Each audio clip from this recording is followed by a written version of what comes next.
audible. sir. Am I audible? Hello, madam. You are not properly audible. There might be some disturbance somewhere. Am I audible to all of you? Mic moods. Yes, yes. Right now you are audible. Okay. Thank you. Thank you, one and all. Yes. Good evening, one and all. I am Dr. Om Prabha Arjun Lohkre, Assistant Professor of English and IQSC Coordinator. Let's have Kamaltai Zamkar Mahila Mahavidyalaya Parbhani. At the outset, I welcome you all in the National Level Online Faculty Development Program on Implementation of National Education Policy, Challenges and Opportunities in HEIs, organized by Internal Quality Assurance Cell of Nutan Vidya Mandir Education Societies, late Sau Kamaltai Zamkar Mahila Mahavidyalaya Parbhani. Basically, the FDP intends to facilitate upgradation of knowledge, skills and opportunities for induction training to teachers employed in various disciplines in such a changing scenario. However, this is the inaugural session of the FDP, and the dignitaries of the inaugural session are Honorable Shri Hemantrauji Zamkar Sahib, President Nutan Vidya Mandir Education Society Parbhani and President of the inaugural program of the FDP, Honorable Dr. V.B. Patil Sir, In Charge Pro Vice Chancellor Punyashlok Ahilya Devi Holkar, Solapur University Solapur, and the inaugurator and keynote speaker of the FDP. Gracious presence for the program are Honorable Advocate Shri Kiranrauji Subedar Sahib, Vice President, Nutan Vidya Mandir Education Society Parbhani, Honorable Dr. Abhayji Subedar Sahib, Treasurer, Nutan Vidya Mandir Education Society Parbhani, Honorable Shri Vijayarauji Zamkar Sahib, Secretary, Nutan Vidya Mandir Education Society Parbhani, Honorable Dr. Sanjayji Takalkar Sahib, Joint Secretary, Nutan Vidya Mandir Education Society Parbhani, Honorable Dr. V.K. Bosle Sir, Principal, late Sau Kamaltai Zamkar Mahila Mahavidyalaya Parbhani, and Dr. Sangeeta Auchar Madam, Vice Principal, late Sau Kamaltai Zamkar Mahila Mahavidyalaya Parbhani. Even the resource persons of the FDPs are Dr. S. Shankar Sir, Advisor IQSC Cluster and retired Principal and Advisor A.N. Rao College, Gudivada, Andhra Pradesh, Dr. P.N. Pabrekar Sir, Senior Advisor, RUSA, Higher and Technical Education, Government of Maharashtra, Dr. Vani Laturkar Madam, Professor and Dean, School of Commerce and Management Sciences and IQSC Director, Swami Ramananda Tirth, Marathwada University, Nanded, Dr. Ruta Dharmadhikari Madam, Associate Professor and Head, Department of English, Yelledi College for Women from Nagpur, and Dr. R.T. Bedre Sir, Professor Director, UGC HRDC, Dr. Hari Singh Gaur, Sagar University, Sagar, Madhya Pradesh. And I also welcome all the participants who joined us from almost all the states of India. I feel proud to say here that near about 680 participants registered for this program. I welcome you all on behalf of my college. Turning to the main program, I request Vice Principal Dr. Sangeeta Auchar Madam to deliver her welcome speech. Dr. Sangeeta Auchar Ma'am. Excuse me, madam. Yes, ma'am. Madam. Yes, Yeah. madam. Is sir not delivering the address? No, ma'am. Okay, fine, fine. It is fine. Okay. He will give the presidential address. Yeah, yeah. Thank you. Thank you so much, madam. This is an opportunity to welcome all the esteemed dignitaries here. On behalf of our college, late Sau Kamaltai Zamkar Mahila Mahavidyalaya Parbhani, in this FDP on NEP, National Education Policy. That is something that all of us are discussing. And on this platform, on this online platform, I welcome honorable directors of our institution, the president, the secretary, the vice president, and all of our honorable directors, the honorable resource persons for this session.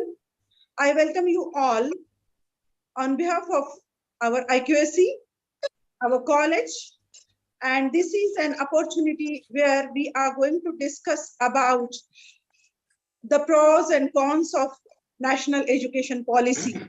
That is the much debated topic in today's Indian scenario of education.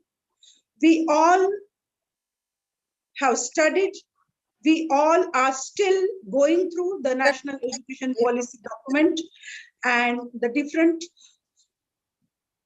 things, different issues, different problems which are inculcated in that, and what is actually the scenario for the future of education, higher education, particularly in India, that we all are genuinely concerned about. And hence we have taken this opportunity on behalf of our college to organize such a fruitful event. It is such a wonderful FDP regarding various deliberations and discussions on the topic of this national education policy. I welcome the honorable keynote speaker, Professor Dr.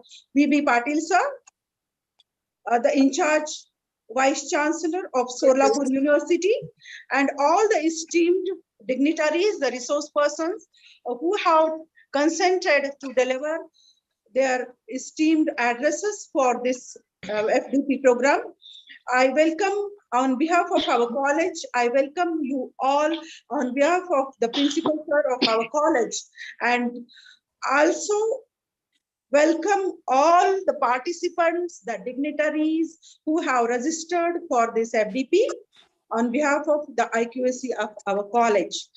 I hope that this will be an opportunity to deliberate, to discuss, to exchange ideas on the topic of NEP with some fruitful results thereof. So that now actually what has happened, one thing is very clear, that NEP has it has been documented, everything is decided, it is as if it is a predestined thing right now. So what is in our hands, how to implement it in a fruitful manner and how to overcome the lacunas in it, these are the problems that we are much concerned about.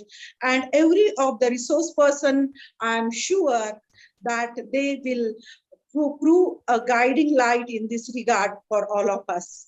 So on behalf of our college, I extend a warm welcome to all the participants, to every resource person, to the keynote speaker, and the organizers who are taking great efforts in this regard. I welcome you all on behalf of our college, late Sau Kamaltai Zamkar Mahila Mahavidyalaya Parbhani, and I hand over the proceedings to Dr. Prabha Lohkare Madam, the IQAC coordinator hereafter. Thank you. Thank you, Madam. I now request Ms. Nirmala Jadhav Madam, who is the head Department of Hindi from the said college, to introduce the inaugurator as well as the keynote speaker of the FDP, Honorable Dr. V.B. Patil sir. धन्यवाद madam. क्या आप मुझे सुन रहे हैं? Yes, madam, you are audible. Yeah. जी। महाविद्यालय के प्रधानाचार्य माननीय डॉक्टर भोसले सर, उप प्रधानाचार्य डॉक्टर अवचर मैम, IQAC की संचालिका डॉक्टर लोहकरे मैडम, और आज के इस कार्यक्रम के उद्घाटक तथा मुख्य वक्ता डॉक्टर विकास पाटिल सर, और करीब जम्मू से लेकर तमिलनाडु तक तथा नागालैंड से लेकर राजस्थान तक की भारत भूमि के विभिन्न प्रदेशों से आप सभी विद्वज्जन हमारे इस महाविद्यालय के द्वारा आयोजित इस संकाय विकास कार्यक्रम अर्थात फैकल्टी डेवलपमेंट प्रोग्राम के अंतर्गत नवीन शिक्षा नीति अर्थात न्यू एजुकेशन पॉलिसी पर चर्चा करने के लिए या विद्वानों के विचार सुनने के लिए आए हुए आप सभी प्रतिष्ठित विद्वज्जन, आप सभी का मैं अपने महाविद्यालय की ओर से हार्दिक स्वागत करती हूँ।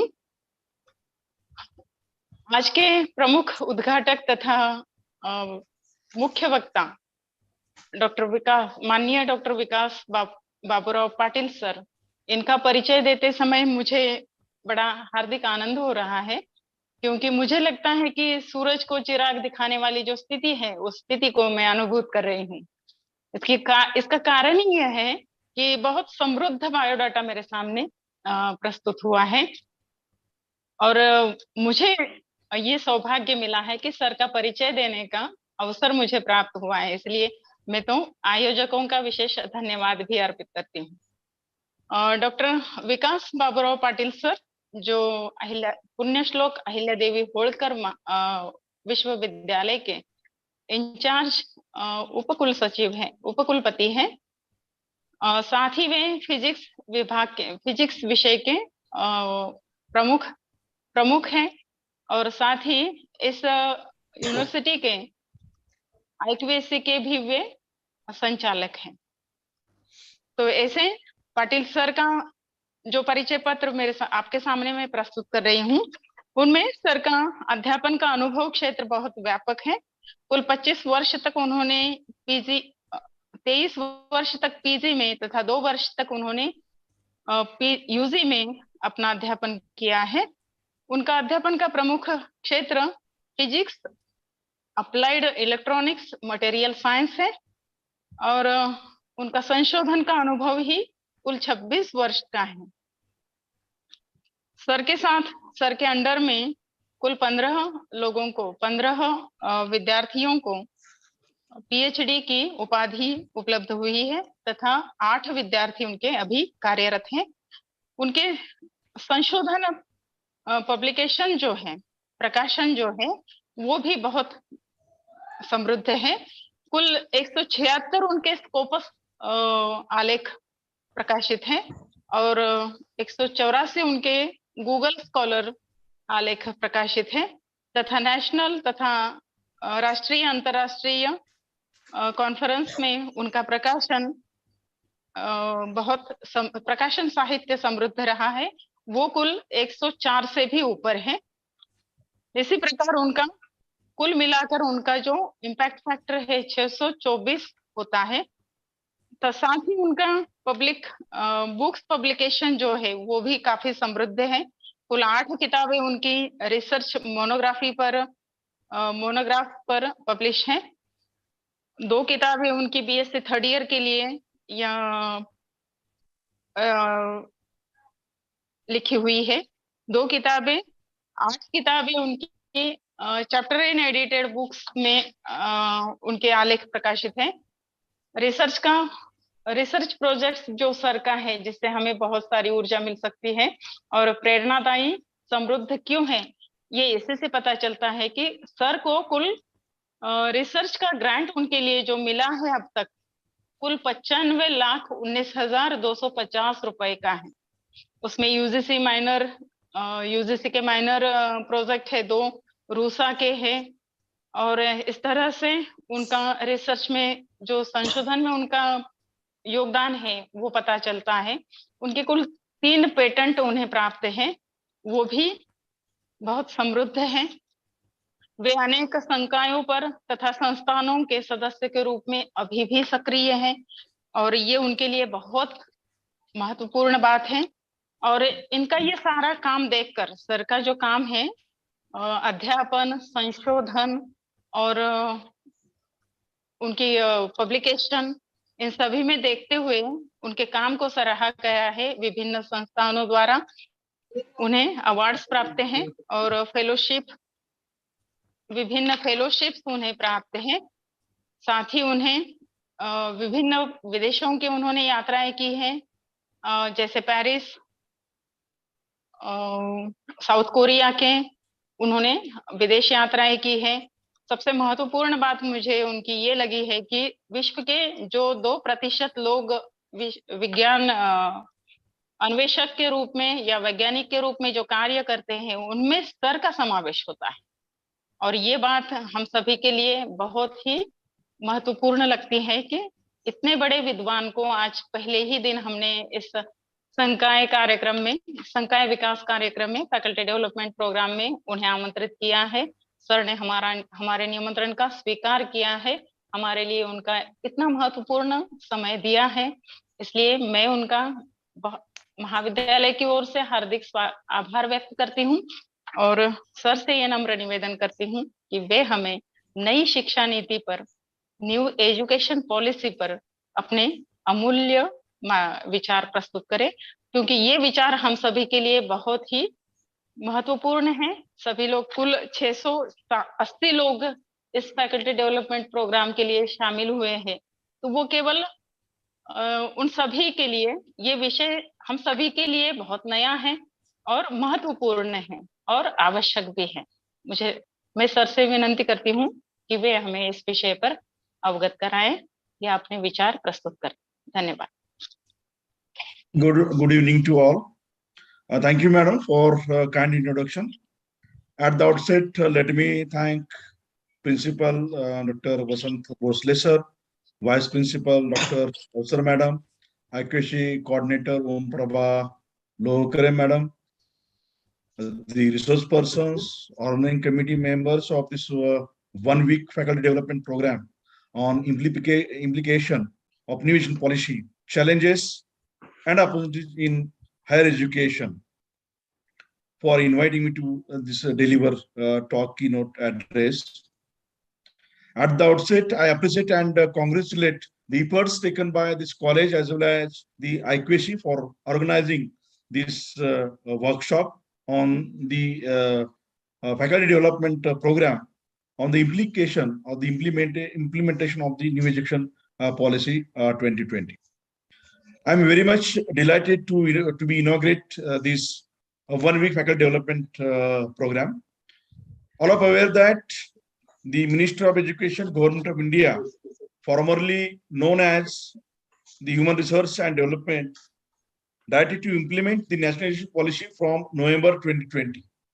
On the various platforms, conferences, webinars, as well as the workshops being organized for awareness and the implementation of the National Education Policy 2020. Basically, the National Education Policy is the first Asian policy of the 21st century, which addresses the many growing development imperative of the country. According to the National Education Policy 2020, the one important concept they have focused, and this focus is the multidisciplinary education as well as the research, and it will be the very important parameter for the teaching and the learning processes. We all know that the reputation as well as the grading of any institution, college, university, basically it most depends upon the teaching, learning as well as the research activities. And we also aware that the higher education in India, it is in the tremendous mode of the transition. So that Government of India under the leadership of Dr. Kasturanjan, they have introduced the National Education Policy 2020. Infinite new trends have been emerged and adopted by the universities as well as the colleges to cope with the globalization of the higher educations. So I will explore my idea about the National Education Policy, catalyzing the research outcomes. Before that, I wish to put forward some things or my views on the globalization of the higher education and research in India. What is basically the present scenario of the globalization of higher education and research in India? Basically, so the true answer is that the Indian higher education is not globalized. Means our education is not, or maybe the research is not attracted the global students for higher educations and for the research. Who have taken the admission to our universities and a few universities and the colleges. It is so far from that, from these things, globalizations. But the very few universities like Mumbai University, like the as far as our Maharashtra is concerned, the University of Pune, also Sadhguru Phule Pune University, Pune. So very few students from the Asian countries like Nepal, Bangladesh. These students basically they have taken the admissions. They are admitted to the various courses. I mean, we can say that the Indian higher education in true sense is not globalized. Basically, there are many challenges in higher education in India. And these challenges basically in national education policy, they try to overcome these challenges and these suggestions or the implications given in the national education policy. So basically, there are 6 challenges. So where the challenges, there the opportunities, no doubt. Okay, and through the national education policy 2020, we will get these opportunities, and I will explore these opportunities during my talk. But first, a challenge behind the national education policy or the globalization of higher education in India, maybe research or the academics, that is admission to the PG or the UG programs from these students from the globe. The first is the access. That is access of the students. It is measured in terms of the gross enrollment ratio.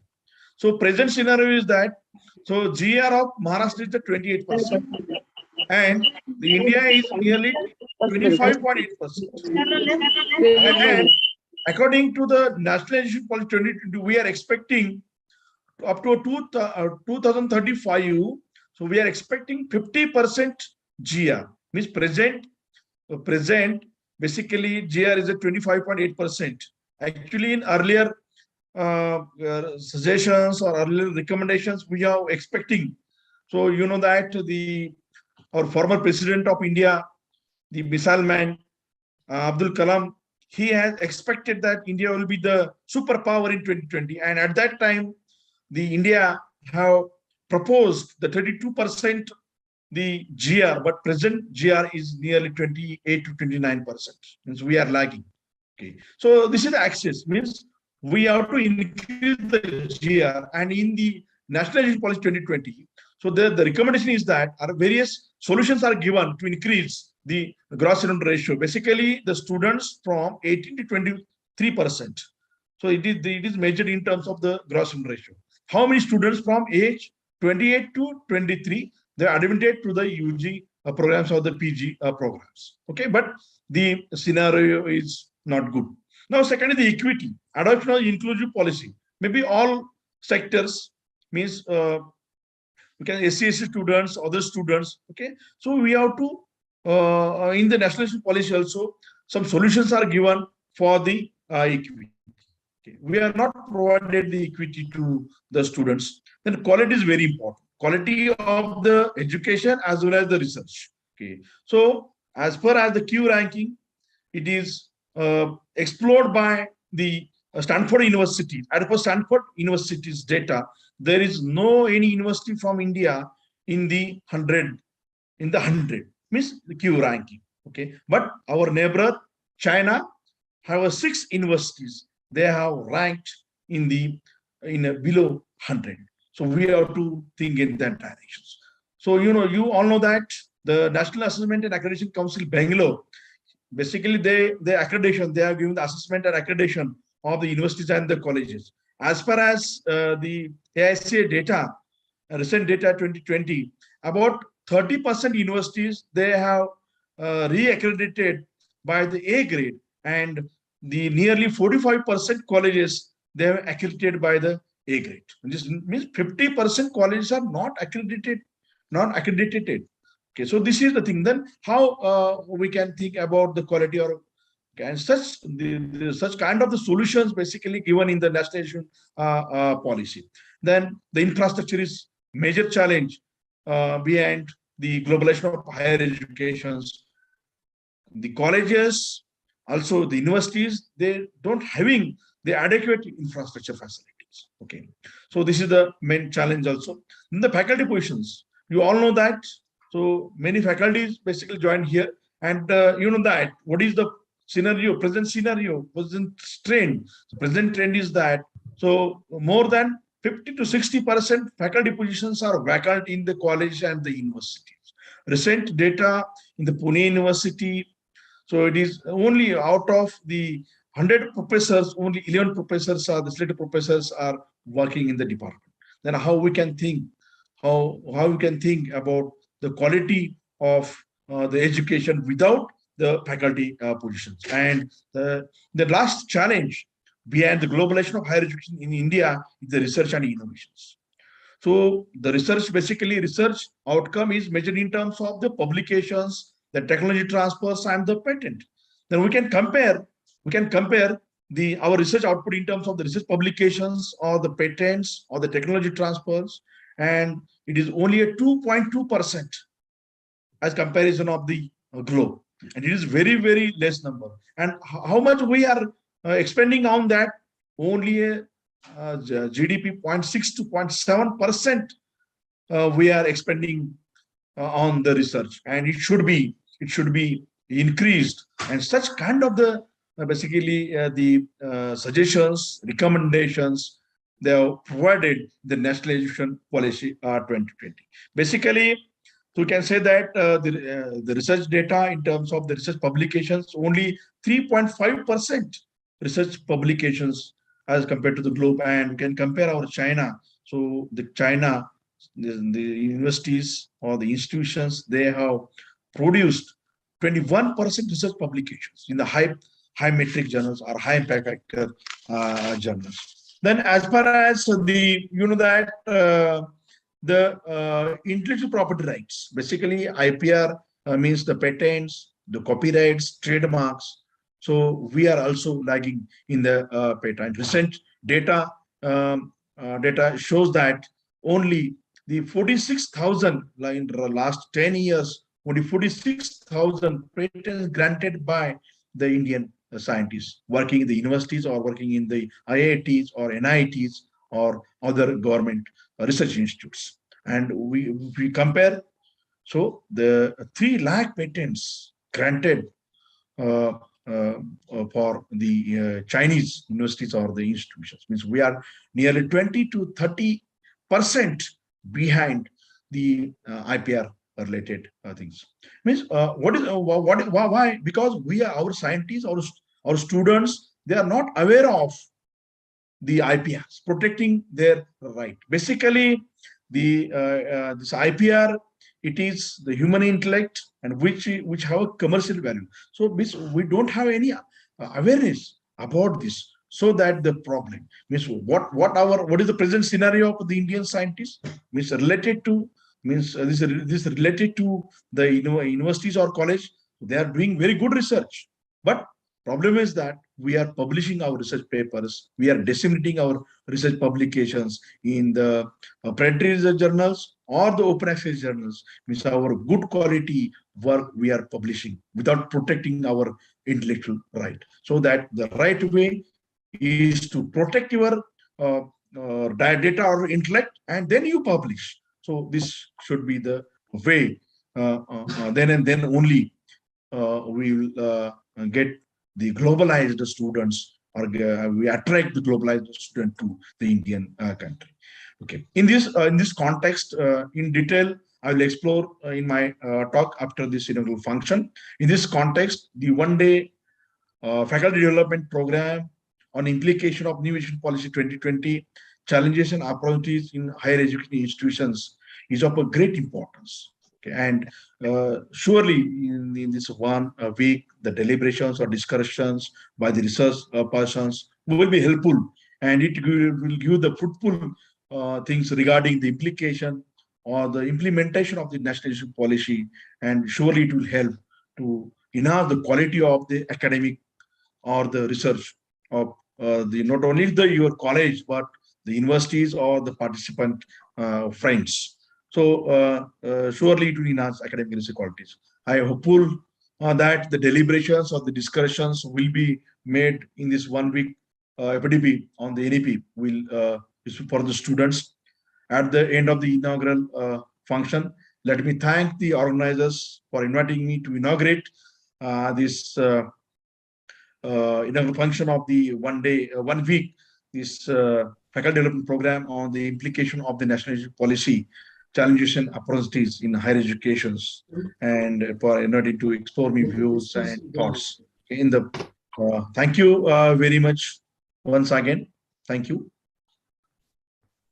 Thank you, sir, for your wonderful inaugural speech on implementation of national education policy, challenges and opportunities in HEIs.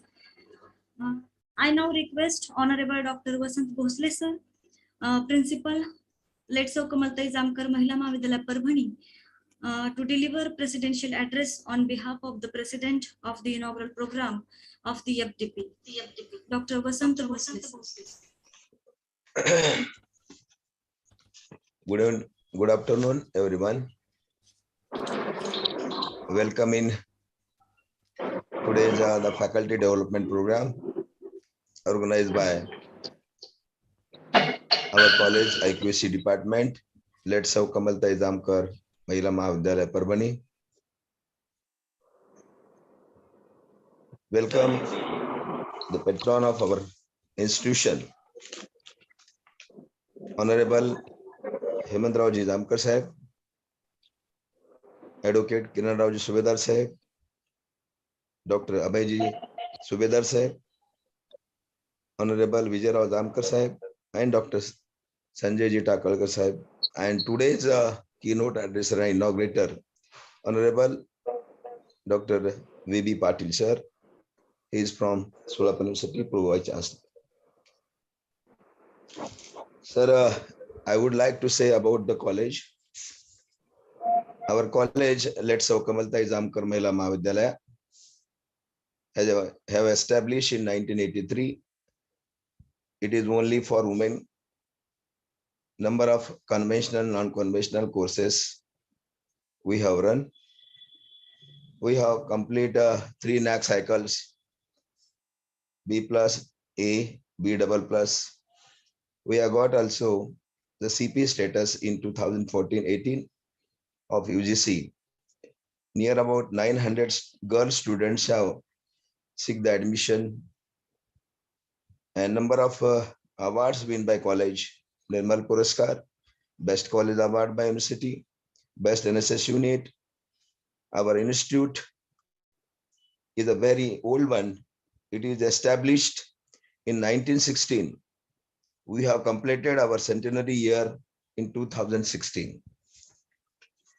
So our IQC department have taken the title or subject for discussion. That is a very current issues, that is national education policy and its implementation. All of you know about the NEP, national education policy. But difficult task is implementation. How it is implement, whether it is suitable or feasible in our scenario, what are the difficulties before us, nature of curriculum, what type of curriculum is needed or required, what about teachers' workload, and the academic bank credit implementation. Most of the thing is we have seen in the national education policy is the emphasis on the autonomy of the institution, clustering of the institution, and so far as exit and entry, what the eligibility criteria of the students for various classes where they wanted to seek their admission, and what will be the structure of admission process,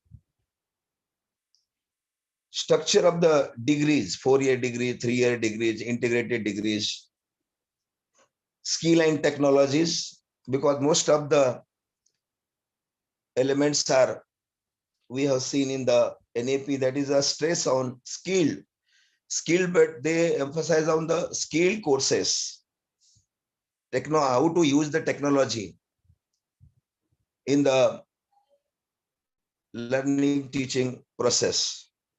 What is the practical nature? What will be the evaluation system? How we assess the students on the performance base or the criteria or grading system? Flexibility and interdisciplinary, multidisciplinary approach is there.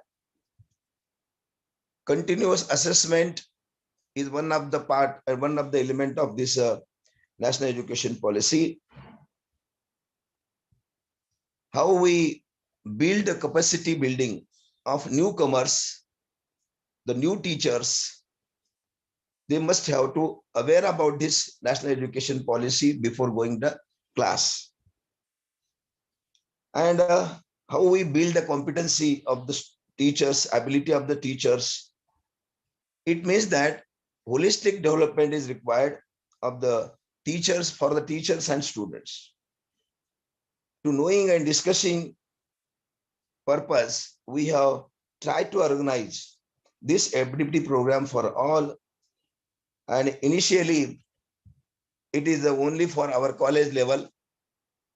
But now, what we have seen the response from the number of districts, states, and we have expanded in a larger scale, and it become a national level.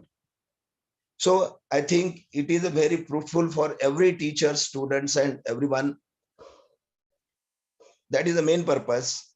But I hope that, I wish that to discuss only on the implementation of the NEP. How we implement, what difficulties we faced. And our university Vice Chancellor, Honorable Uddhavji Bhosle sir, the chairman committee of the Maharashtra state, they always say that it is very difficult task to implementation. Number of vice chancellors are leads, and number of committees of Maharashtra state on the Maharashtra state level. They try to how to make it easy for the implementation. And as a part and parcel of that system, I attended number of the committees and discussions. I have also attended the discussion of our Chief Secretary of the Maharashtra Higher Education.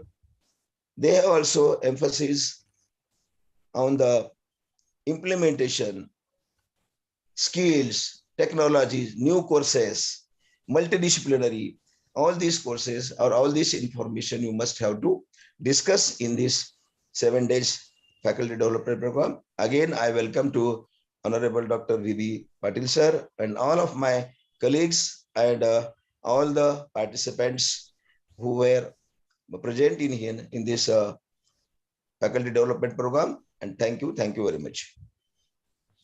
Thank you, sir. Now I am here to express the vote of thanks for the inaugural program of the FDP. At the outset, I express my sincere thanks to Honorable Shri Hemantrauji Jamkar Sahib, President Nutan Vidya Mandir Education Society Parbhani, and the President of the inaugural program of the FDP for granting us permission to organize this online FDP. I extend my sincere thanks to Dr. V.B. Patil sir, in charge Pro Vice Chancellor, Punyashlok Ahilya Devi Holkar, Solapur University, Solapur, and the inaugurator and keynote speaker of the FDP for accepting our invitation as an inaugurator and being with us. I also express my sincere thanks to the management members, Honorable Advocate Shri Kiran Rauji Subedar Sahib, Honorable Dr. Abhayji Subedar Sahib, Honorable Shri Vijay Rauji Jamkar Sahib, Honorable Dr. Sanjayji Takalkar Sahib for their gracious presence. I also express my sincere thanks to Dr. Vasant Bhosle sir, Principal Late Sau Kamaltai Jamkar Mahila Mahavidyalaya Parbhani, for granting us permission for conducting such a wonderful online FDP on implementation of NEP. I also express my sincere thanks to Dr. Sangeeta Auchar Madam, Vice Principal, Late Sau Kamaltai Jamkar Mahila Mahavidyalaya Parbhani, for delivering welcome speech. I also extend my sincere thanks to all the resource persons of this FDP, Dr. Shankar sir, Dr. Pabrekar sir, Dr. Laturkar madam, Dr. Dharmadhikari madam, Dr. Bedre sir, for being present for the inaugural program. Last but not least, I express my sincere thanks to all the participants for joining us in this grand event. At last, with the permission of the President, I declare that the inaugural program is over. Thank you. Thanks a lot. Thank you very much. You proceed. Within a couple of minutes, we will start our session, our keynote address. I Request Honorable Dr. V.B. Patil, sir, in charge, Pro Vice Chancellor, Punyashlok Ahilyadevi Holkar, Solapur University, Solapur, to deliver his keynote speech on National Education Policy, Catalyzing Quality Research. I request Dr. V.B. Patil, sir, to deliver his keynote speech. Madam, allow me for presentation. Yes, sir. Yes. You can give the presentation. Still, it is not enabled. Use the screen sharing, sir. Yeah. Technology is the big problem.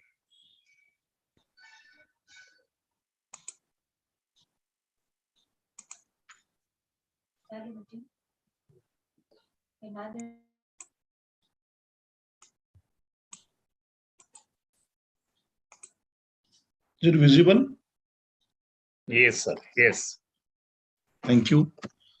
It is indeed pleasure for me to share my views on the National Education Policy 2020 in context to the catalyzing quality research is a very important parameter discussed in the National Education Policy. Just all of you are aware that Minister of Education, previously known as the HRD Ministry, Government of India, they have had to implement this National Education Policy 2020, and on the various platforms, conferences, the webinars, and online and offline platforms, various deliberations organized by the college or the university for the implication of this national education policy. No doubt there are difficulties in the implementation of national education policy 2020, but the of Maharashtra as well as the central government, they are trying to clear the idea about the implementation of the education policy. Basically, the national policy, this 2020, is the first education policy of the 21st century, and which addresses the many growing development imperative of our country. Basically, this policy proposes the revision and revamping of all aspects of the education structure, from the school education to the, can say that, PhD education or the higher educations, rooted basically in Indian ethos and aligned with the principles explored above. That is, the basically the education means the education is equal to the knowledge plus skill plus the values. So these three things is important, and the national education policy so represent these three things. Means education is equal to the knowledge plus skills and the social values, very important while taking the educations. The new education policy adopted by the Indian government, it was last drafted in 1986 and updated in 1992. The motto of the basically this National Policy 2020 is transformational reforms in the higher educations. Okay, and I'm focusing on this issue related to the higher educations. The panel of experts leading by the well-known ISRO chief K. Kasturirangan had discussed about the issues and changes on various platforms and bring about the Indian education system, ranging from school to the college. Now it is necessary to understand the evolution of the education policy. So within a brief, I will explore the evolution of the education policy. The first policy, university education policy, so the commission is set in 1948-49. The secondary education commission in 1952-53. Then the under Dr. D.S. Kothari, the next education, the third education policy, is framed in the 1964-67. Then this policy is revised in 1968. Again, the national policy on education, it is set in 1986, and it is again modified in 1992 under the program of action in 1990. After that, under the leadership of the TSR Subramaniam, okay, so again they have revised the policy in 2016, and for the globalization, to attract the global students. Okay, so again, under the chairmanship of Dr. K. Kasturiranjan, so the committee is constituted in 2019, and the report of the committee is submitted to the government of India, that is government of Minister of Education, government of India, in the 2020, November 2020. Okay. Basically, the national policy has categorized into the 4 parts. Part 1 is the school education. Part 2, it is the higher education. Third is additional key focus areas, that is skill and other things. Then, and part 4 is transforming education. So this slide gives you the nutshell of the national education policy given by to the nation by the government of India. And in main, the focus, it is a multidisciplinary education.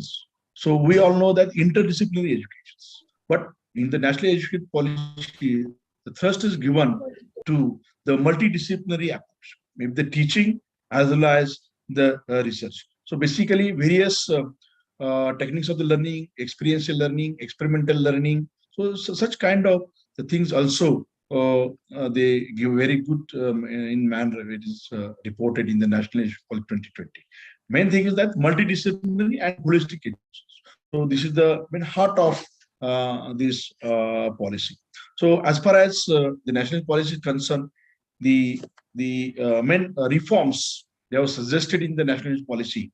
So recent our GR, gross in ratio, that is the students from 18 to 23.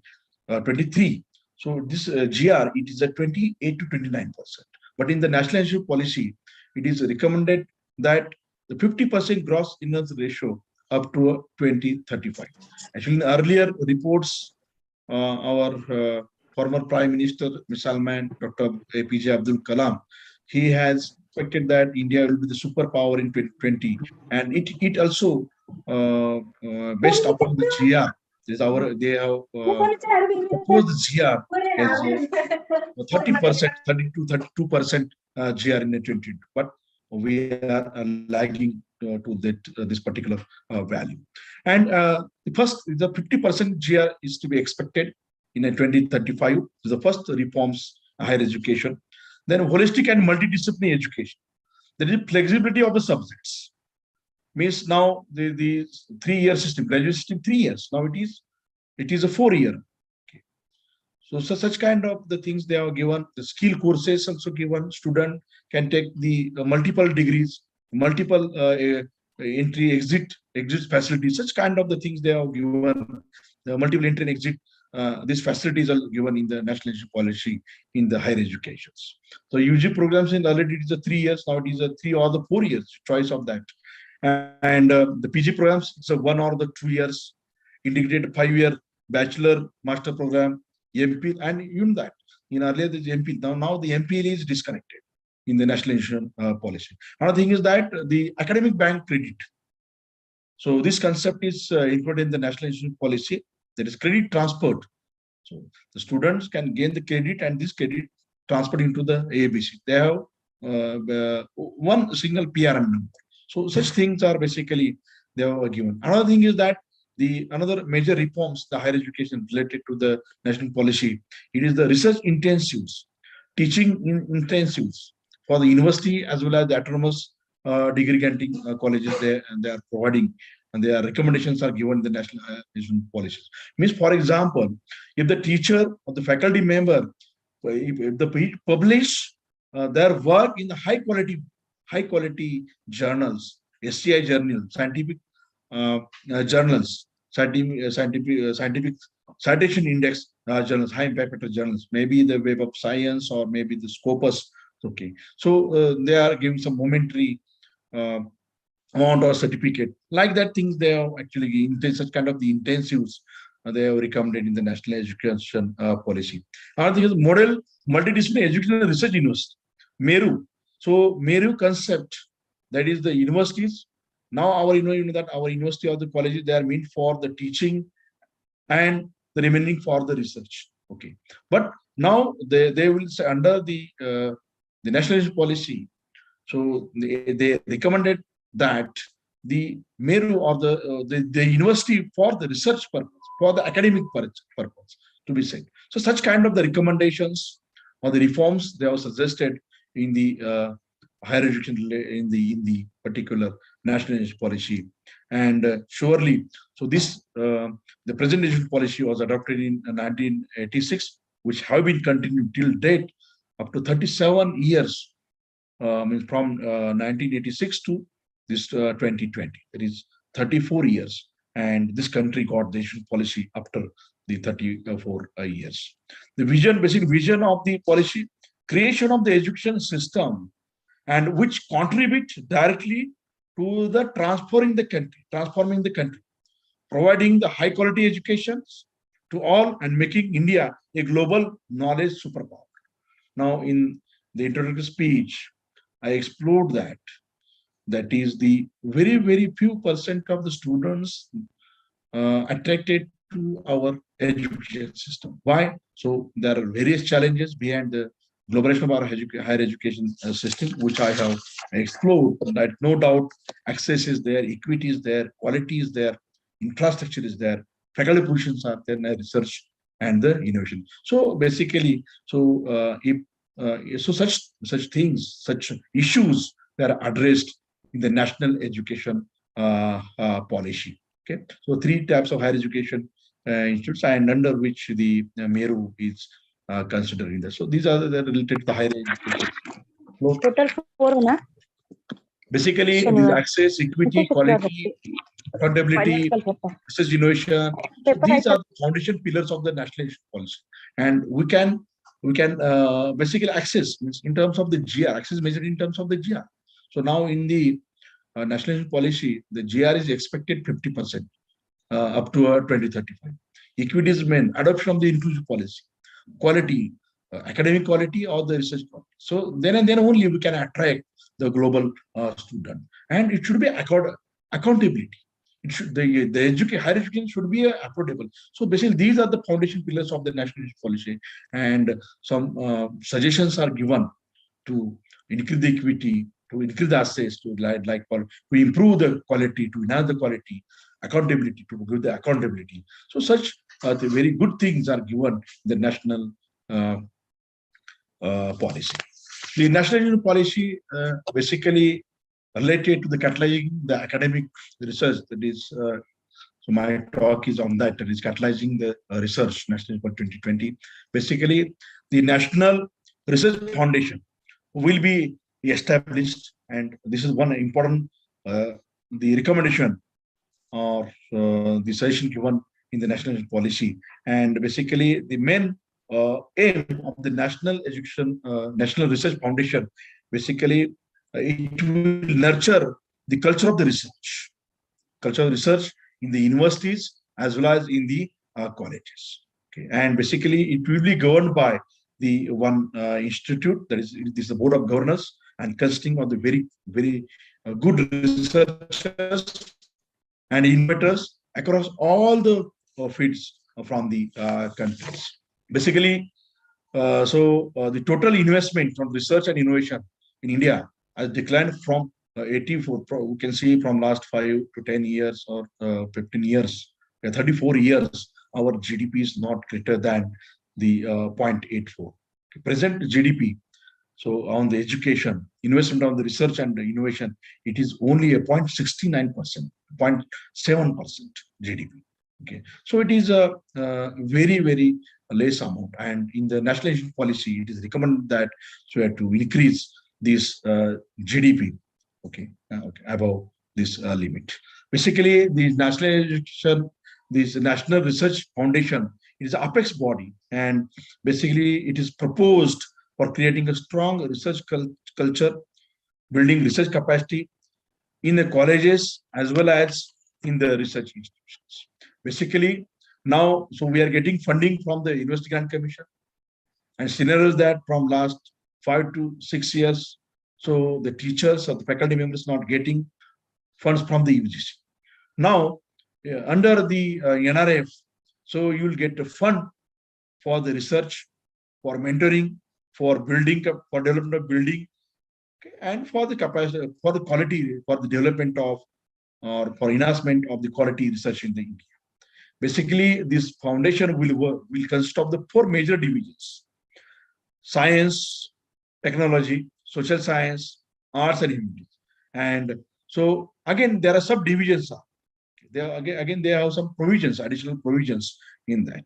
And the foundation will provide it with an annual grant of the 20,000 crores. Means 0.1% of the GDP will be given to the NRF for the to nurture the research culture in terms of the research project or some momentary benefit to the high quality or high standard research.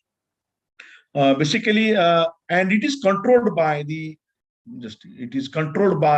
National Research Foundation, and it is what the authority is, that National Higher Education Regulatory Authority is called as the NHERA. Basically, this NHERA is independent body. It is only a regular body for all higher education. Means the UGC will be replaced by the National Higher Education Regulatory Authority. So this recommendation given the national education policy, and it has a 4 function. I'm just showing you. So these are the various functions of the NRF. Okay. Now, the transforming the regulatory system of higher education means basically it has a 4 independent verticals: standard setting, funding, accreditation, and regulations. Okay, means through which knowing that NAC, basic National Assessment Accreditation and Assessment Council, Assessment Accreditation Council. So it does the accreditations. Quality of the academic institution is assessed by the NAC. Then the National Higher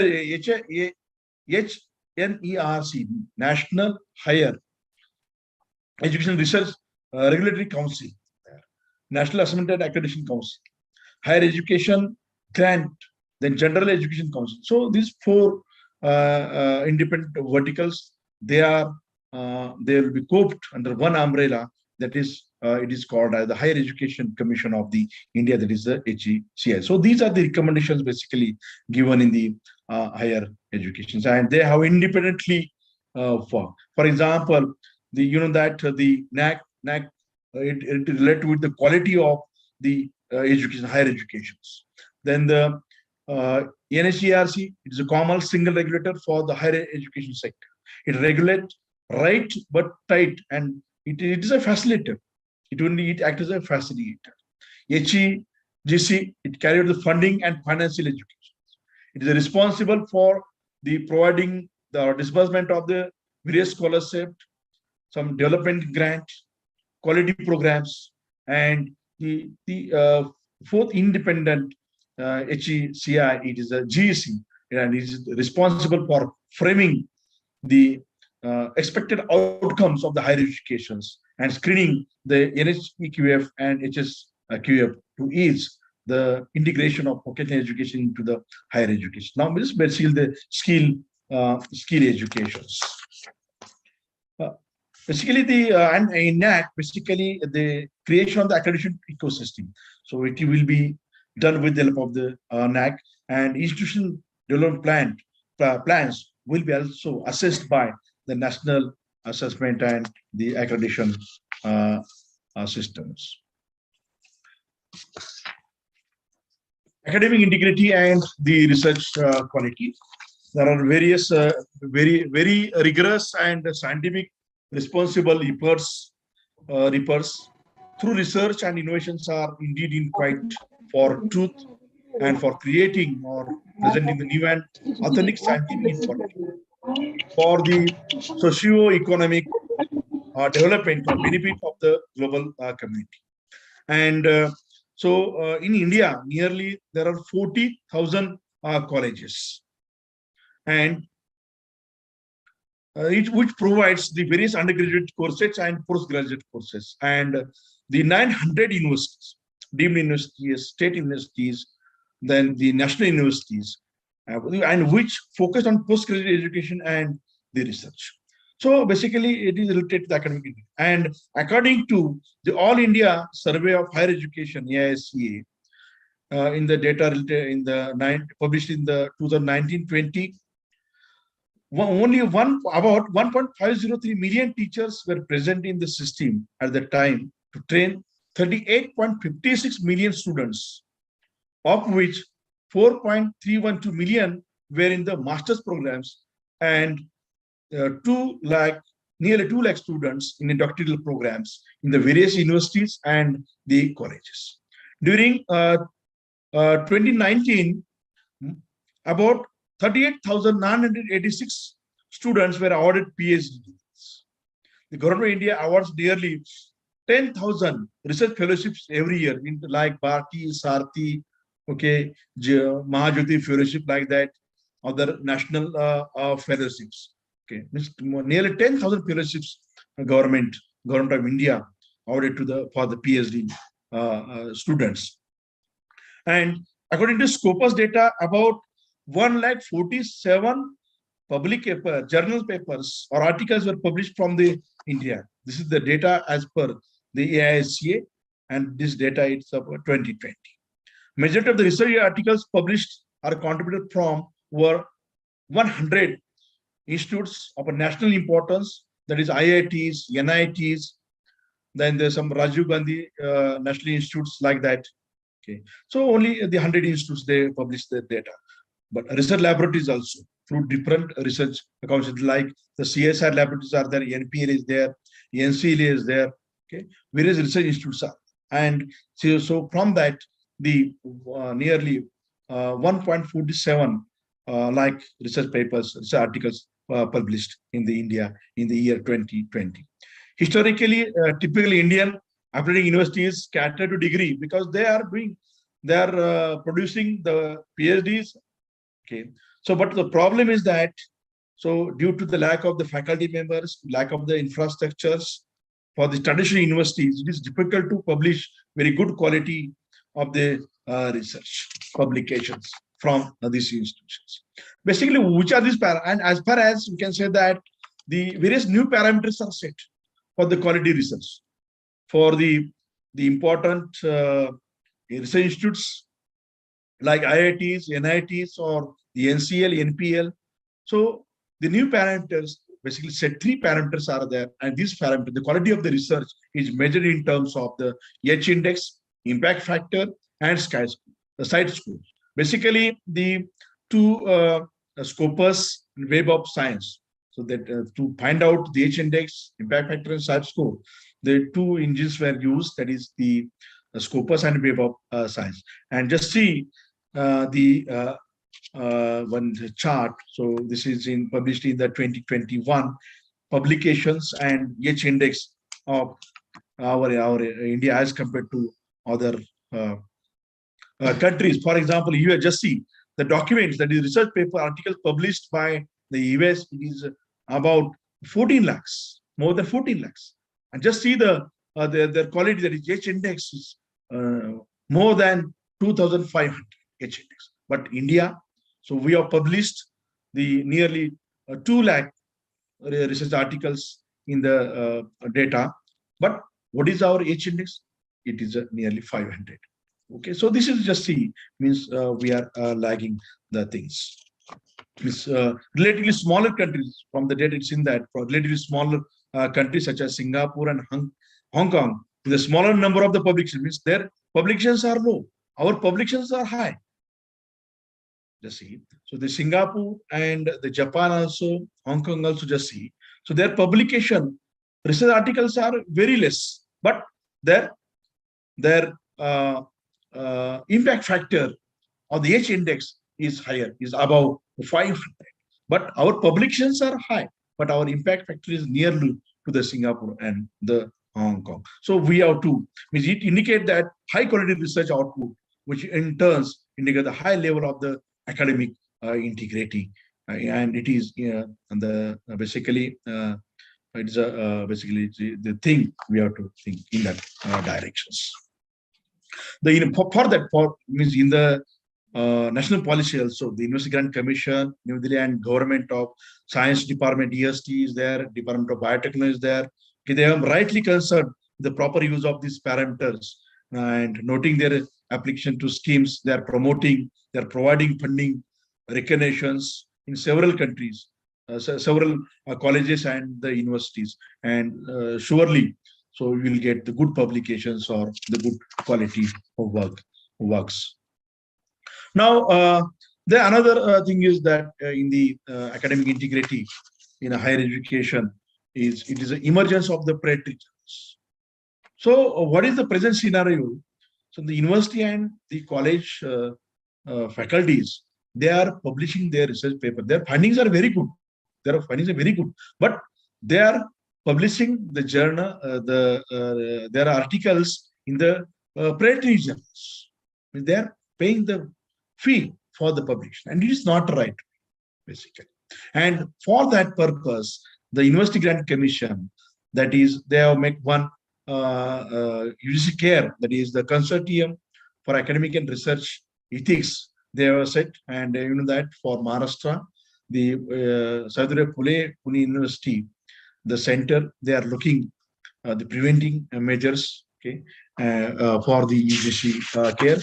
Basically, the role of the UGC CARE, it improves the quality of the research, basically, and it helps Indian community to choose the journals or the conferences that follow the standard ethical policies and improve the quality of the research publications and enhance the academic integrity and the publications, okay, through this consortium for the academic research and the ethics of the relevant the stakeholders. Another thing is that good academic research practice. So it is the ethics and academics integrating scientific research. So, so I'll explore what are the ethics and good academic practices of the basically research set by the government of India or the UGC in September 2020, University Grant Commission, they set up some good academic practice, research practice, and they have published the report in September 2020. Basically, the recommendations are in the report. The good practices are public trust in academic research and its output is essential. So your research should be a societal, socio-economic type of the research should be there. The quality, impactful, and ethical research with focus on publishing the outcomes in high quality journals, means not to the predatory journals. So I will explore. I will show you which journals are predatory and what is open access in next slides. And so they nurture the research culture for among the faculty members. That is, they are responsible quality research supported by robust policies, means IPR policies or research policy. Recently, the Minister of Education, they have informed all the universities and colleges to set up a research and development cell in every college and every universities, and you have to report to the UGC. Another thing is that the research integrity across the research site, every college, and it is done through the inter-quality assurance cells.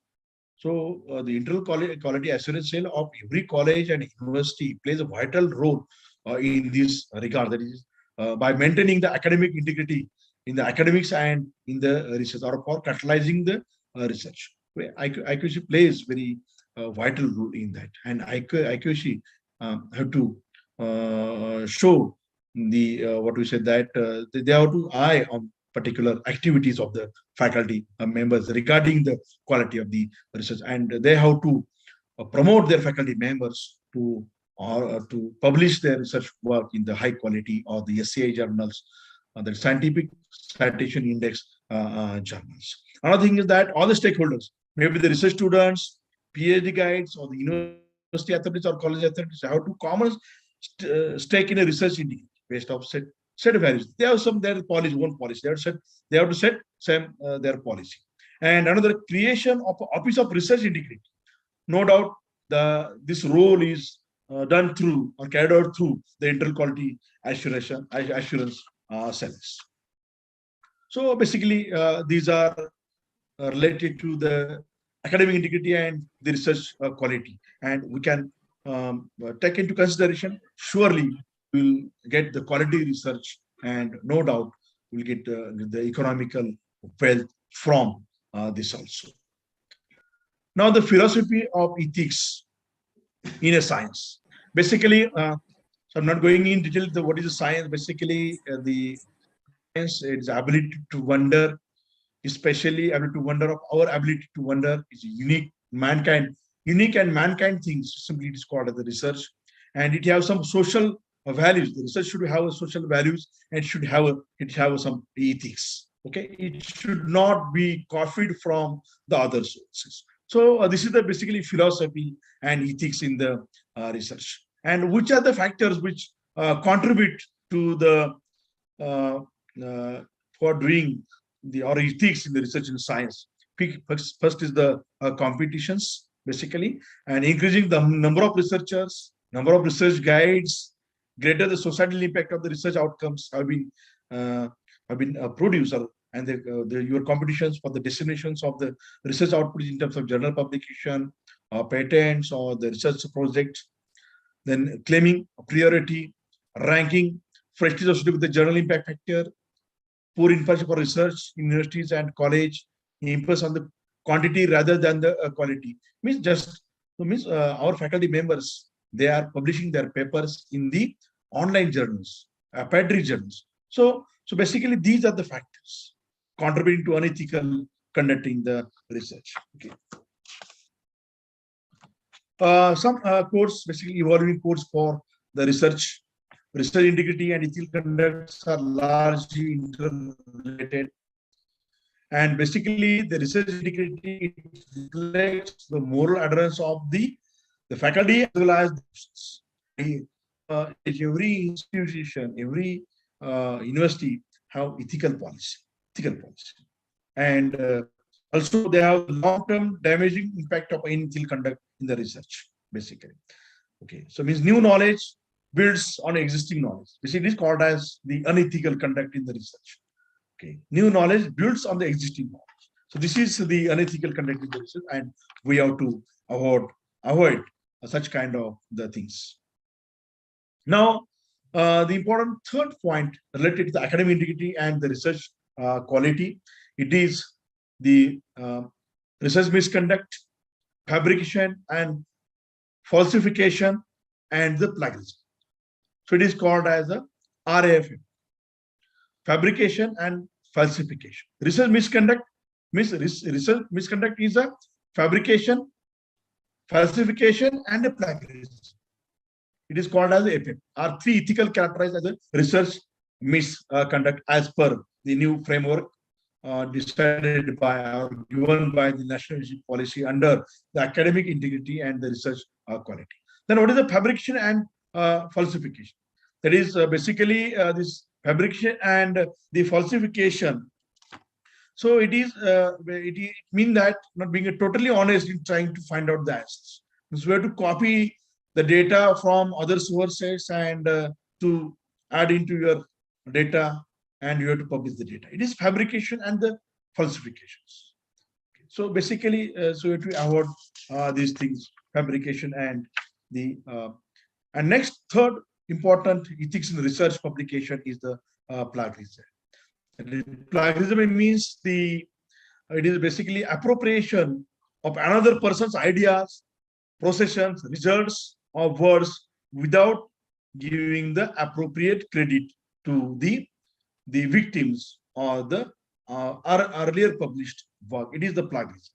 It is basically the appropriation of another person's ideas, processions, results, or words in their work, and they're saying as the particular personal work. They are not giving the credit. You have to give the credit to that. It is not a plagiarism. Maybe, and there are various types of the plagiarisms are there: text plagiarism, or cut and paste plagiarism, self-plagiarism. Self-plagiarism means earlier data is published and same data is used in the article. It is self-plagiarism. The ethics of using text from the earlier book. So you have to represent, or you quote the reference of the work published by the other authors. So this is called the ethics of the publications or using the text from the earlier work. And idea plagiarism or paraphrase and claim as original. In some articles, the author they're studying this is the first time in the research, like that. You can make a claims, okay. So these claims should not be appeared in the earlier articles. So these are some the plagiarism, and which are the and according to the University Grant Commission's 2020 guidelines, some corrections for plagiarism are given. That is, some penalties are there. Penalties for text plagiarism, correction mechanism for idea plagiarism, penalties for the preparators, justice and closure for the victims. That is the person whose data is copied in the particular article. So this called as some rules and regulations are made by the University Grant Commissions. Basically, we have done the research integrity and the quality in higher education institutions. Research in higher education institution, quality research. So we have to go for the quality research. Means we have to not publish research work in the predatory journals or not in the open access journals. Uncertain research integrity. National Assessment and Accreditation Council, IQAC, mistrust in research. So basically, these are the strengthening research integrity in higher education. Means who can, there is the higher education institution, maybe college, maybe the universities take actions against them to maintain the quality of the research. IQAC is plays a very important plays a role or vital role in the strengthening the research integrity in higher education in the institutions. Basically, the National Assessment and Accreditation Council (NAC) mandated the intercoordination cells with a vision to assure quality in every aspect of the functioning of the Indian higher education institutions. So, in the vision and mission of the IQAC, so the things are given. That is the mandatory. IQAC has a mandatory for the quality issue, or they have to look after all the quality issues of their institutions. Okay. Basically, what is the mistrust in the research? Basically, mistrust means there's some data. I'm giving you the one example of the mistrust examples, unethical research, which perhaps could have been avoided by a robust system of ethical research ambience actively monitored by the IQAC cell. Just one incident I'm narrating here. An author of several reputed publications, John Darcy, was exposed by the Harvard University for his fabricated research data while serving as the research fellows at the Harvard School of Medicine. Suspecting the integrity of Darcy's research, Emory University, where Darcy served before working at Harvard, made extensive investigations through both internal and external committee and revealed Darcy's use of alarming degree of fraud to the fabricated data. And faculty and researchers at Emory University retracted the publications of the Darcy, okay, with a strongly worded apology. And this later pointed out incomplete laboratory and clinical record, means without laboratory work or without clinical records. So the data is published by the Darcy and it is plagiarized or it is retracted by the journal. So this is the mistrust in the research. Example of good example of the mistrust of the research. And before going to do the very good kind of the research, the various databases are available. Two databases are available: Web of Science and the Scopus. Is the quality of the research. Currently, the research is measured in terms of the research methods. Means the impact factor, H index, okay, G index, IT index, and L matrix. This is very important. And if we can think on that, then surely you will get the good quality of publications through that. So indexing the data process, that is basically just I'm not explaining this research and innovation. Everybody knows this. So different publications are available. So their publications are classified into the journal articles, encyclopedia, handbooks, conference paper, research reports, official publications, and some of them are the subscribed, some of them are the open access. So basically, subscription-based journals typically requires reader to pay for the money, and the open access, they are available for the readers. They are not charged. They are not charged. But the delivering the open access. So there are two categories: are the gold open access and the green open access.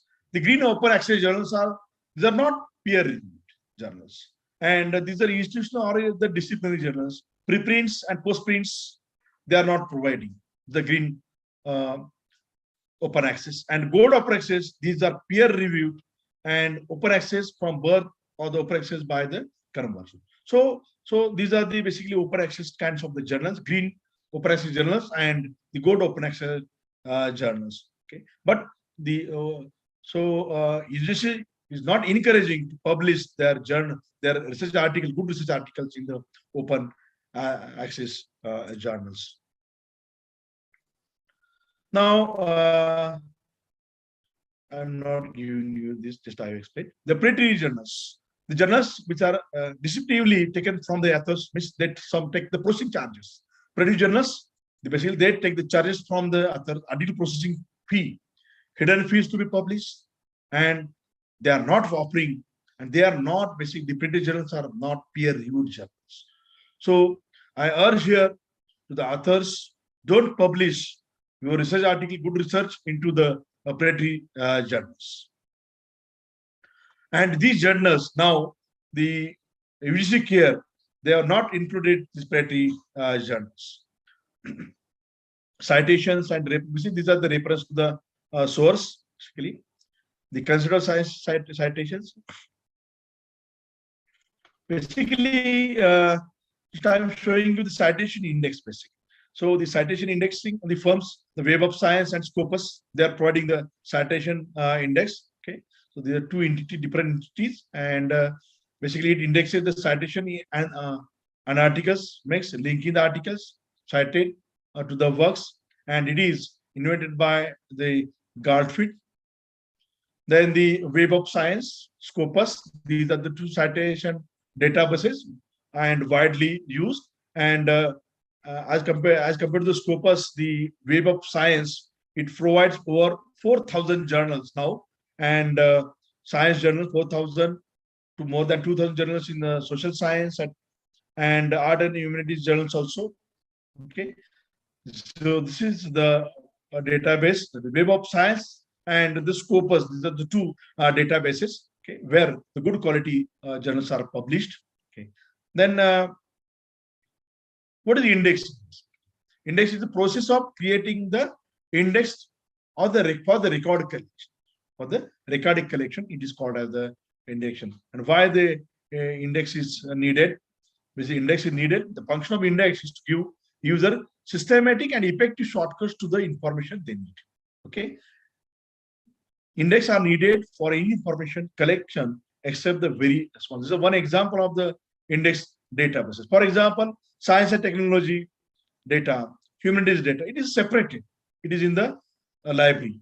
Now it is a digital, some repositories are available to index their files. Then the citation databases are there. The difference between Web of Science journal research, and the indexing database. Likewise, Scopus is also same, but the Scopus having the more journals as compared to the Web of Science. Okay, so I'm showing you the Web of Science. This is the desktop of the Web of Science. You can search the different kinds of the journals subject wise as well as the author wise. Or more than 4,000 science journals are available in the Web of Science, and more than 2,000 the journals related to social science and humanities are available in the Web of Science. Okay, so you can just see here. You can search by year wise. You can search by author wise. You can search by the topic wise also. You know, interest. Scopus also. This is similar to the database, and more than 8.3+ million conference papers are available on the Scopus databases. More than 40,000 plus journal titles are available on the Scopus, and 5,000 publishers. Elsewhere is one publisher. Elsewhere is one publisher. Springer is one publisher. Village is one publisher. Similar kind of the 5,000 publishers. The database are available in the Scopus, and basically Scopus is the use of the Scopus database is very important because it is updated daily. So you'll get advanced data. You never miss the latest information in the Scopus, but such facility is not in the we can say in the Web of Science databases. Okay, there's the Scopus. Just I will explain. This is the one example what we can get from the Scopus. Okay, you will get the research matrix, citations. Okay, you'll get the H index also. Get the number of documents. Okay, so these things you will get from the Scopus. Okay, impact factor. Impact factor. The general impact factor reflects the average number of citations to the recent. For example, how one can find out the research impact factor.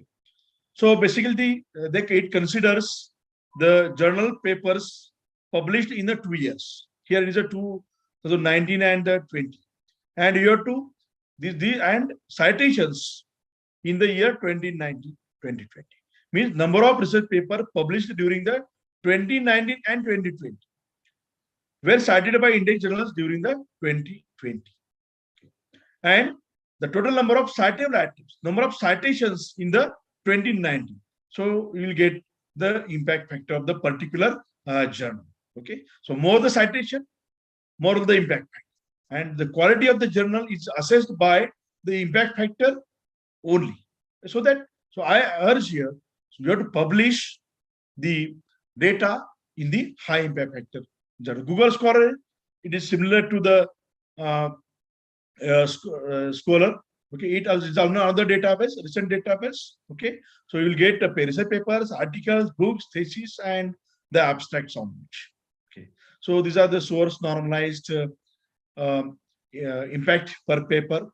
Journal impact, it is in terms of the SNIP. Okay, these are the SIMAGO journal rank. So journal ranking means the science, technology, humanities. So it is decided in the citations in the the SIMAGO journal rank. It is a prestigious value, depends on the field, quality and reputation of the source. And presently, the medicinal journals having the high SGR as compared to other science and technology journals. And no doubt, the science and technology journals, they are having the high SGR because the technology or the new things they are given in the journal, so that the science technology journals having the high SGR. The IPP, the impact per publications.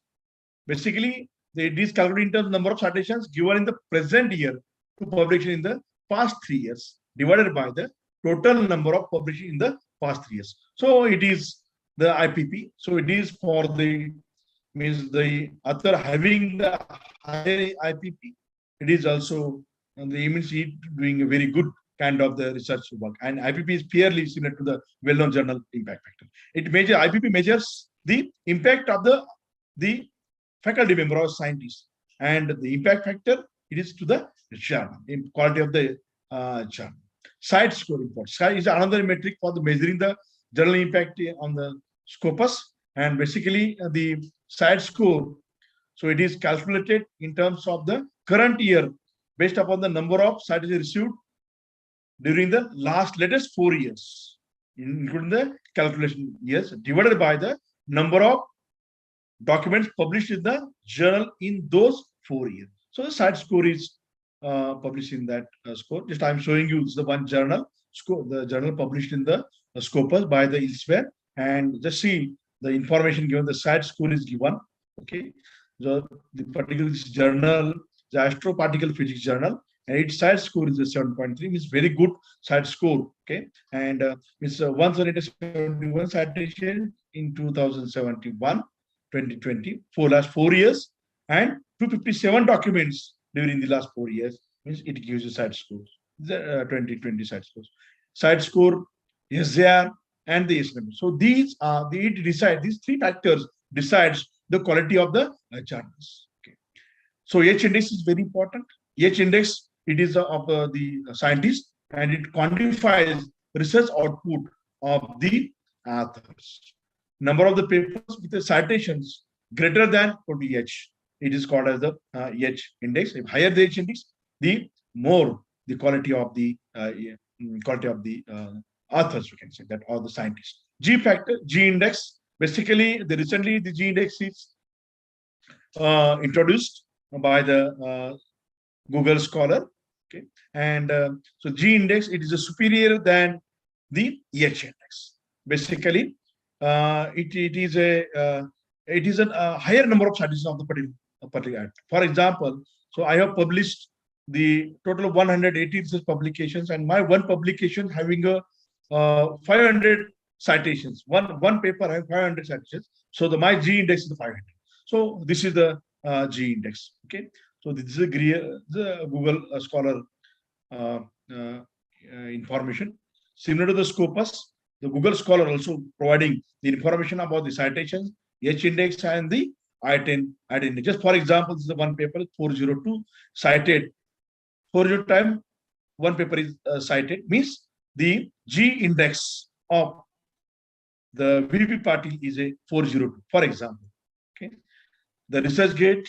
So ResearchGate also is the European Commercial Social Network, and it gives you the quality. It measures the quality of the research, standard of the research, not only the authors of the institution, also it gives the ranks institutions as well as the authors in terms of the research score. Okay. So these are the various metrics, and which databases and the metrics which decides the quality of the research. Okay, and just I have explored that is in the September 2020, the UGC University Grant Commission provided some directions for the good academic research, that is your public trust in academic research and its output is essential. Means the university or the college, it's a public trust. So we are getting money from the stakeholders, and so that we have to give the output. Quality, impactful, and ethical research is very important, and for focusing or publishing the particular outcomes in terms of the high quality journals, it is also gives a good practice. Also, as well as to nurture the quality culture among the faculty members and research students, and the creation of the office of the research integrity through the IQAC. So these are some research guidelines or good research practices given by the University Grants Commission 2020, and so in the National Education Policy 2020, the Academic Integrity and Research Quality document, all these practices are included. Yes, I'm just said in a scenario of the National NEP and the academic integrity and research quality, or the quality of the research, we can say the ethics. Basically, in a nutshell, finally, I can say that quality academic research is essential for ensuring the quality education, but also for the development of the country as a whole, particularly during the current unprecedented situations. Research integrity, processes, and outcomes are equally important.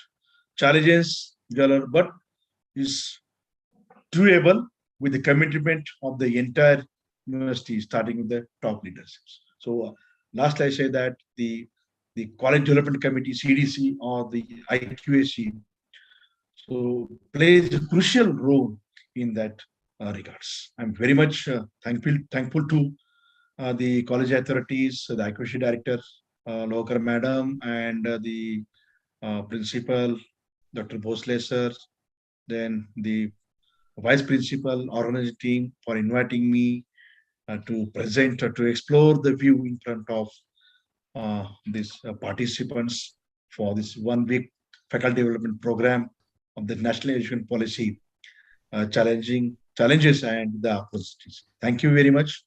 Thank you very much. Thank you, sir. Actually, there is a need to discuss about implementation of NEP. But before implementation, it is very important to know about what is NEP and what are its prospects. So you have discussed about quality research. Then you also discussed about NRF, HECI, academic integrity and research quality. Then how there is need to improve quality research. Then socio-economic research, philosophy and ethics in the research factors contributing to unethical conduct in research. And last but not least, code of conduct required for quality research. We are very much thankful to sir because you have elaborated very nicely all the things required for the quality research. Now the session is open for question and answer. I request all the participants to raise their questions.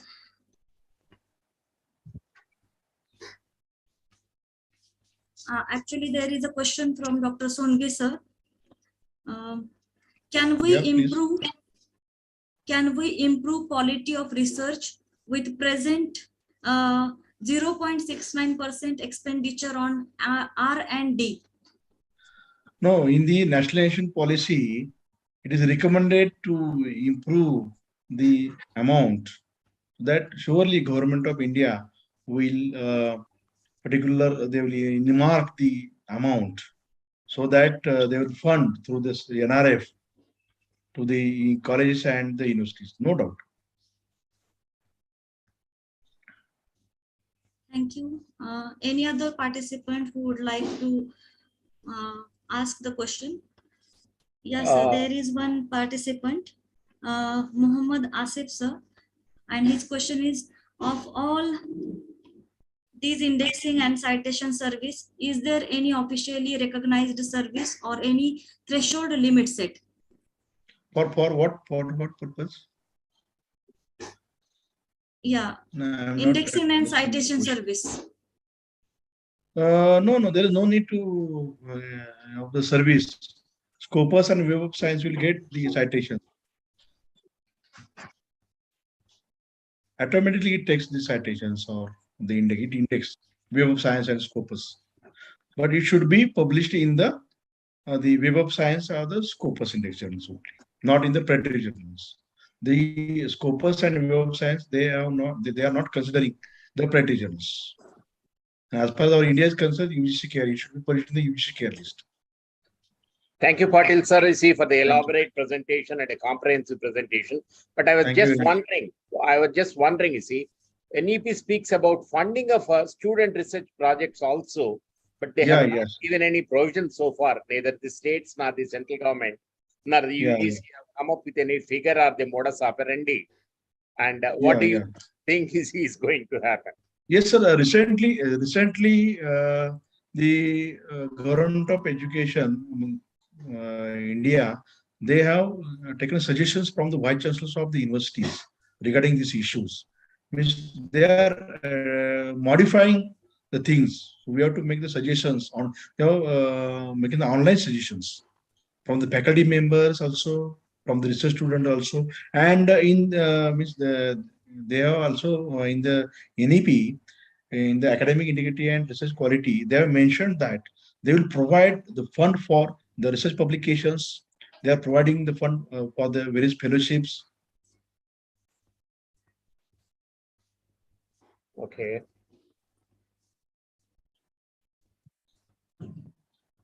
Yes. Thank you, sir. So there is question from Mr. Sujata madam, and she says that she asked the question that can you suggest the few Scopus journals for English literature? Madam, lot of journals are there. You directly go to the Scopus website and you type the name, you search the English literature, you get the journals. Number of journals you find in the Scopus. So for that, you have to sign, and it is free. It is free to user Scopus. Yes. Okay, sir. One more question we will take here from Vilas Rathod, sir.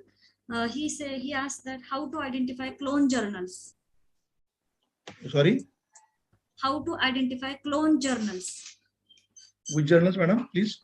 Clone journals. Clone journals. See, Okay, means maybe open access or false. paid journals, predatory journals. It means No, predatory journals? false journals. False journals. False. Faulty. Okay. Okay. Ah, yes. So actually, so basically they are not peer-reviewed journals, and these are predatory journals. Generally, not peer-reviewed journals means they directly they are taking the paper and they are publishing their articles. So these journals are the clone journals. Thank you, sir. Thank you, sir, for your eloquent speech. And first of all, I would like to say thank you for accepting our invitation.